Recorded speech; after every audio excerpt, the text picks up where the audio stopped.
بسم اللہ الرحمن الرحیم. ویورز السلام علیکم. آپ دیکھ رہے ہیں MJB TV. میں ہوں صدیق ساجد. ویورز، عمران خان کی طرف سے سنگین ترین جو الزامات اسٹیبلشمنٹ پہ لگائے گئے بلکہ لگائے جا رہے ہیں، چیف الیکشن کمشنر پر لگائے جا رہے ہیں. خود ان کا انتخاب کیا چیف الیکشن کمشنر کا، بعد میں کہا گیا کہ وہ تو اسٹیبلشمنٹ کے بندے تھے. اب اسٹیبلشمنٹ کو بھی رگڑا دے رہے ہیں، چیف الیکشن کمشنر کو بھی رگڑا دے رہے ہیں. اور حیرانگی کی اور مزے کی بات یہ ہے کہ اسی چیف الیکشن کمشنر کے انڈر ضمنی انتخاب میں حصہ بھی لے رہے ہیں. انتخاب میں حصہ بھی لے رہے ہیں، دھاندلی کا رونا بھی رو رہے ہیں.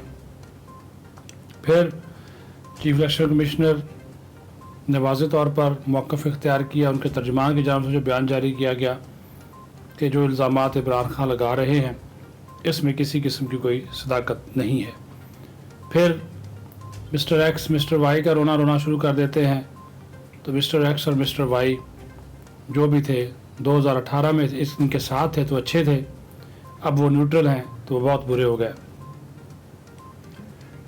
اس تمام تر صورتحال پہ بات کرنے کے لیے ہمارے ساتھ موجود ہیں محسن جمیل بیگ صاحب، editor in chief online news network اور ڈیلی جنا، سینئر صحافی تجزیہ نگار بھی ہیں. بہت شکریہ محسن صاحب آپ کے وقت دینے کا. یہ عمران خان کی فطرت میں شامل ہو گیا کہ ہر تقریر میں ہر جلسے میں انہوں نے اب اسٹیبلشمنٹ کو، چیف الیکشن کمشنر کو نشانے پہ رکھا ہوا. تو ابھی تو تمام تر جو صورتحال ہے وہ آپ کے سامنے ہے. کیوں وہ جو ہے وہ اس قسم کے الزامات لگا رہے ہیں؟ پھر کبھی مسٹر ایکس پھر مسٹر وائی. تو یہ تمام تر جو صورتحال ہے، کیا ان کی کو جو شکست ہے جس کو وہ دیکھ رہے ہیں، یا وہ ان اداروں کو بلیک میل کرنا چاہتے ہیں، ان کو ہراساں کر رہے ہیں؟ اس کے اوپر کیا کمنٹ کریں گے؟ دیکھیں، یہ عمران خان کی روش ہے کہ اس کو نظر آ رہا ہے کہ وہ یہ الیکشن بائی الیکشنز میں میجورٹی جو ہے وہ اس کے اپوننٹ جیت جائیں گے.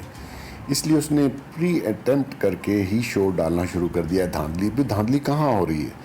جب آپ کی بزدار کی گورنمنٹ تھی اور آپ کی فیڈرل میں گورنمنٹ تھی، 11 بائی الیکشنز ہوئے جس میں سے 10 نون لیگ جیت گئی، اور ایک الیکشن ایسا تھا جس میں آپ دھند کی نظر ہو گئے اور سارے وہ جو الیکشن کمیشن کے آفیسرز تھے ROs ان کو اٹھا کے آپ وہ ڈار ایک فارم ہاؤس پہ لے گیا.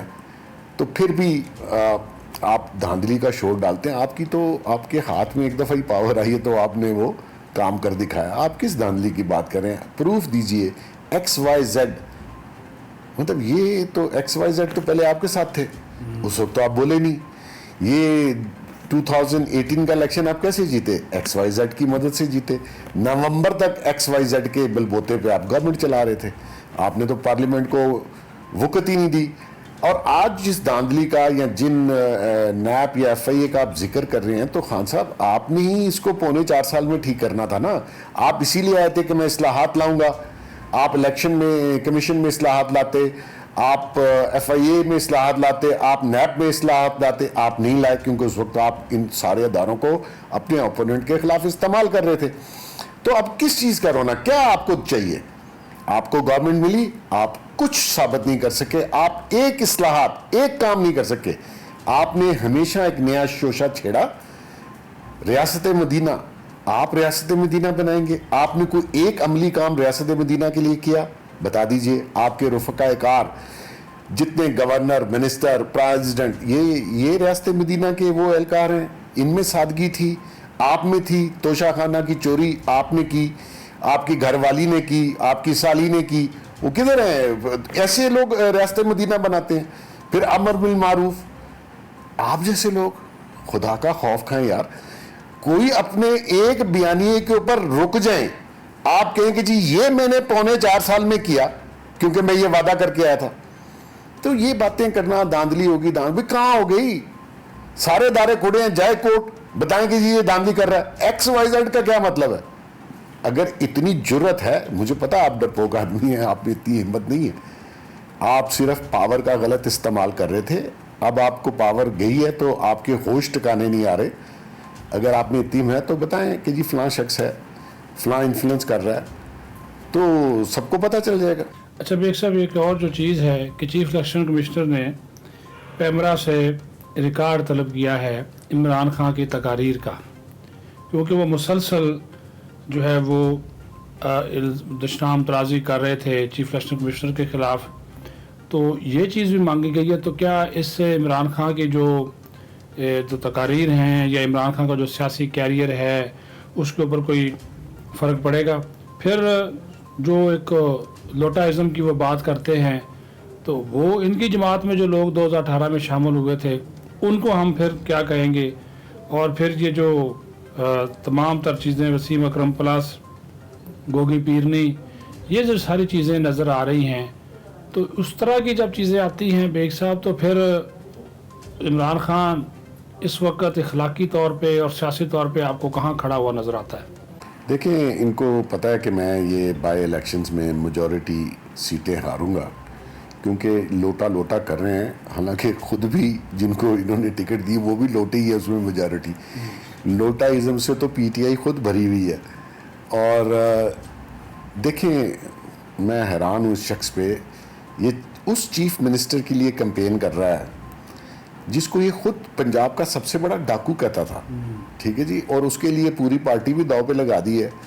اور حالانکہ جس بندے نے 4.25 سال پنجاب میں گورنمنٹ کی، عثمان بزدار، وسیم اکرم پلس، وہ کہاں ہیں؟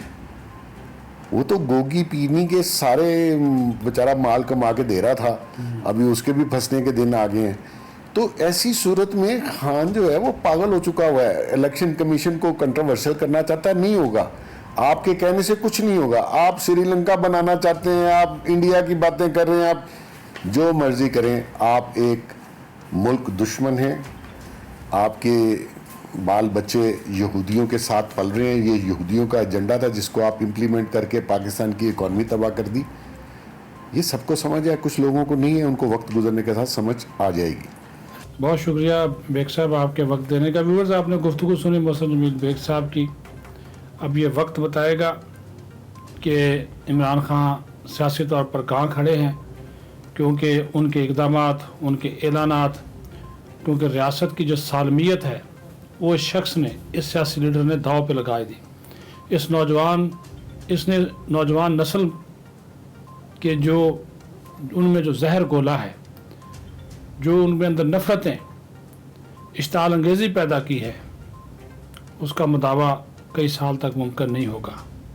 اپنا خیال رکھیں، بہت شکریہ۔